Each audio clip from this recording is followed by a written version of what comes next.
CM साहेब, अहिल्यानगरच्या कोटा गावामध्ये मुस्लिम धर्मगुरूंचं नाव जे लिहिलं आहे त्याच्यावरून तणाव जो आहे तो झाला आहे. पोलिसांकडून लाठीचार्ज सुद्धा करण्यात आलेला आहे. काय असं आहे की अजून माझ्याकडे याची पूर्ण माहिती आलेली नाही, कारण मी सातत्याने कार्यक्रमात आणि प्रवासात होतो. प्राथमिक माहिती फक्त माझ्याकडे आहे.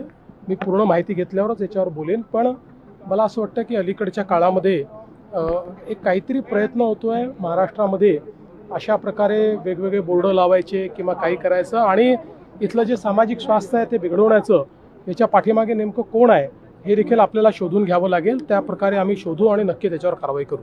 वसईमध्ये सुद्धा, मुंबईमध्ये सुद्धा अशा पद्धतीचे पोस्टर लावण्यात आले आणि आता सोशल मीडियावर सुद्धा अशा नावांचा वापर. म्हणूनच मला तेच म्हणायचं आहे की जाणीवपूर्वक हे होत आहे का?